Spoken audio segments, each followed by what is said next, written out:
I'm John Biggs, and this is my Tribe Talk presentation for our final course, Revolutionary Leader. My wicked problem was all about how to design a complex product using a modular architecture in order to maximize economies of scale and economies of scope.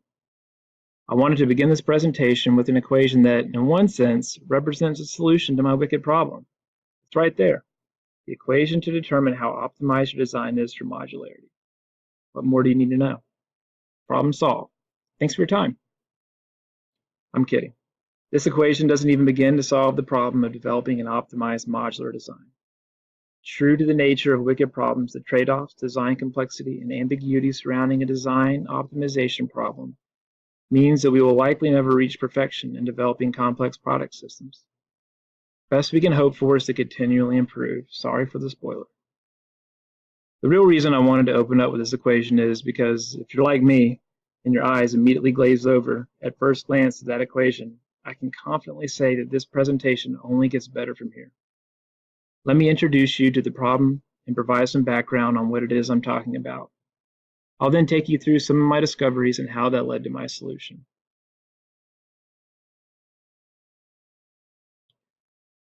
So now that I've shown you what some researchers may call the solution, I'll go ahead and reveal the problem. How might complex product systems use modularity to maximize economies of scale across diverse global markets? My interest in modularity began about 6 years ago when my Marine Corps career took me to Marine Corps Systems Command. There, I became the program manager of several route clearance platforms. The Vehicle Mounted Mine Detector, or Husky as it's called, is an interesting vehicle. It's designed to get blown up. The front and rear wheel modules are identical and designed to break off and absorb an IED blast. It towed a trailer which was built up on these identical wheel modules, so a destroyed Husky could be rebuilt pretty quickly in an austere environment. The picture on the bottom has the Husky mounted mine detection system mounted on the front, which was added later as a modification to this vehicle platform. About a year and a half ago, I transitioned to the private sector and became an R&D project manager for a similarly complex but very different product, elevators. Platforms and modular architectures took on an entirely new meaning for me. Instead of designing modular products to be blown up, we were designing them to adapt elevator platforms to various market segments. One product development project I was assigned to had us designing a drive system for high-rise elevators across the globe. Elevator code and building infrastructures around the world have significant implications on the components within the drive, and they're very different, leaving us with the wicked problem of determining how to extract economies of scale by making this a global product while still adapting the design for these diverse markets, many of which have very low product cost targets. There's a logical trade-off as products are adapted or created for specific markets. Complex product system development is highly susceptible and influenced by regulators, system suppliers, standard making bodies, and large users. Of course, as in the elevator market, these local standards are not consistent around the world, adding additional complexity toward the optimization problem, which is to maximize market scope while minimizing product costs through economies of scale. So before I go any further, I want to define a couple of key terms and elaborate a bit on the benefits the modular platform architectures can deliver. A product platform is a set of resources or assets tailored and focused toward a set of products. It can be physical, such as a drivetrain shared across multiple car models, or non-physical, like a production method or proprietary knowledge. Modularity is all about isolating subsystems within the architecture so that they are interchangeable without having any impacts on the rest of the system. The architecture maps out the portion of the product that is common across all variants and how it interacts with these modules. These modules can be added or moved, mixed, and matched on the platform to give the product the desired variety. Modularity can deliver a variety of strategic benefits depending on how it is leveraged. Like the Husky vehicle, if the strategic objective is to facilitate quick repair, the module can be designed for accessibility and ease of decoupling from the rest of the platform. Despite all the benefits, common platform architectures can have some very significant drawbacks. Like the elevator drive problem I'm facing today, it would be easy to over-engineer a single drive to work anywhere in the world, but we would lose money. Trying to extend a platform across a variety of markets can sometimes lead to compromises somewhere in cost, performance, maintainability, etc. Similar to the adage of pleasing no one by trying to please everyone. Researchers at MIT concluded that most companies fail to achieve return on their platform investment. There are many similar concepts regarding platforms, modularity, and cost optimization. Most of these methods can be grouped into three general categories. Some methods impose restrictions on new products, such as mandating commonality. Other methods focus on integrating efficiencies into the development process, like Design for X. The final method is more tailored for removing cost of an existing product. These methods are not mutually exclusive. Most product development and manufacturing organizations practice a variety of them. I zeroed in on product platform architecture and modularity as being the most promising for developing cost-optimized products for advanced technology. Let's look at the F-35 Joint Strike Fighter. This program took 23 years and almost $1 trillion before all three variants on the joint platform became operational. I told you this was a wicked problem. Developers used a baseline and improve approach. The platform and variants were designed together through preliminary design review stage, and then the variants were developed sequentially, with each subsequent variant iterating off of the preceding baseline and altering it. The result? What was intended to be a synergistic solution to three different services working to develop their own new fighter jet capabilities resulted in relatively little commonality after the Air Force was finished with their variant. A RAND study concluded that it would have been more affordable for each service to develop their own aircraft. These were some of the key observations I found in the research that drove me toward the solution that I'll present on the next slide. First, requirements are key. 70% of high-performing project participants had a clear view of scope and goals from the beginning, 30% in low-performing projects.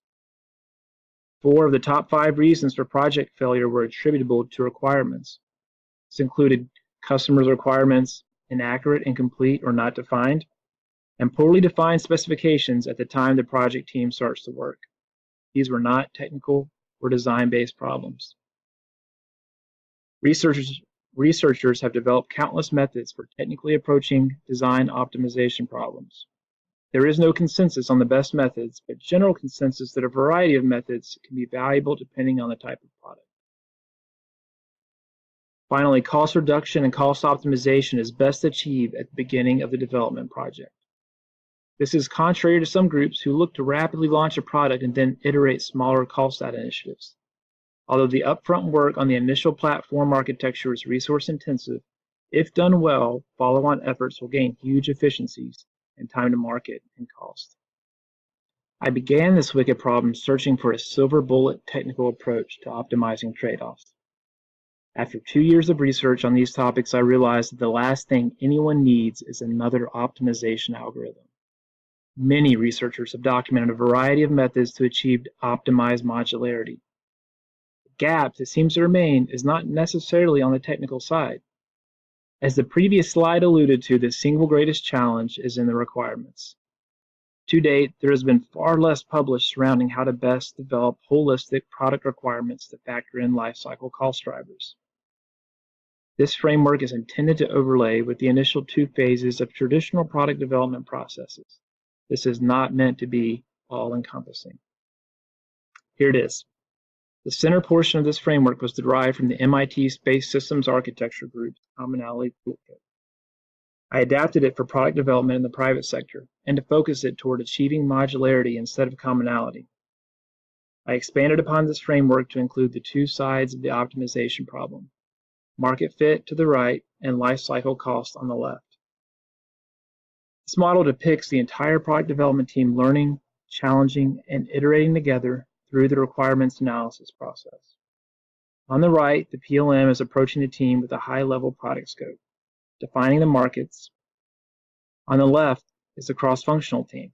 Team members on this side of the equation represent key elements in a product's value chain, such as production and supply chain. They will challenge the design team to factor in savings and optimization across the value chain. Stuck in the middle is the poor design team, Comprised predominantly of engineers, one of their roles during this phase is to provide the entire team with insight into how proposed requirements are likely to impact the design. As the subject matter experts, they are expected to raise concerns early if technical requirements are unreasonable or if required technology is too immature for product development.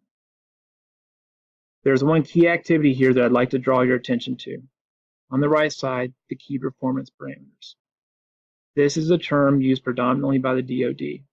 They are the must-haves of a product. It is recommended that the number of KPPs be limited to around 5. Another important aspect of KPPs is their use of objective and threshold values. Objectives are the ideal performance level. Thresholds are the minimal performance level. So long as thresholds aren't exceeded, the project is successful. I really like the use of objectives and thresholds because it provides the design team with trade space. Trade-offs are even more critical in optimization problems, and these measures provide the team with room to flex in order to deliver an optimized product. On the left side, the cross-functional team is iterating and determining the important requirements they must derive in order to extract maximum value for the entire value chain. The last deliverable, which I am calling concurrent value chain design strategy, is derived from the concurrent engineering concept. This strategy will document not only the requirements imposed upon the design, but also the plan for the rest of the business to extract maximum value out of the product. It will include sections such as serviceability, order management, and supply chain plans to complement the product and be implemented in time for product launch. By the end of the process, the design team will have identified viable candidates for a modular platform architecture. The team will also develop the initial requirements document and have a comprehensive business case, which will include cost savings anticipated throughout the value chain. After requirements analysis, the team will begin the concept design phase of development. This phase is heavy on the technical side. Not depicted on this chart is the necessary involvement of the cross-functional team. The design team carries the output of the requirements analysis into developing the functional architecture. Particularly important for modular platforms, the team will be decomposing these requirements into the smallest possible elements. The functional architecture is established through a variety of engineering methods, including block diagrams, timeline analysis, and the requirements allocation sheet. The output of the functional architecture step is critical to the optimization of modular platforms. The optimization studies step is where all of the extra effort begins to pay off. We previously identified the most important requirements and assigned objective values to each of them. These requirements turn into functional attributes, which were decomposed and partitioned down to the component level. Now the engineers can model potential design solutions through multiple optimization problems as they build the physical architecture. They will iterate this process until the design team is satisfied with the resulting architecture. These are the key activities that I highlighted in the previous 2 slides. Key performance parameters and the optimization process. Several researchers highlighted the need for top requirements to be tied to objective values depending on the type of optimization being pursued. For this scope of my work, I am simplifying this to cost. Since all requirements should have some added value to the business case, there should also be a means to allocate that value in terms of cost or profit. I believe that if the team can accurately derive these objective values, the optimization problems becomes much more simplified and ensure the final design is aligned with the firm's likely objective, profit. Of course, if the group has strategically chosen to pursue a different primary objective, such as time to market, this could be used as well. After decomposing functional requirements and allocating them to the components in the design, engineers will use the objective values in optimization algorithms. In a simplified sense, they become the common denominator from which to make trade-off decisions. These are just a few of some of the best practices that I uncovered in my research. I'll conclude this presentation by saying cross-functional collaboration and team commitment are critical to solving wicked problems like optimizing a complex product system design. Teams need to challenge one another's assumptions, engage with and empathize with their customer, and seek viable avenues to open the design space, not restrict it. and here are my references. Thank you so much for your time.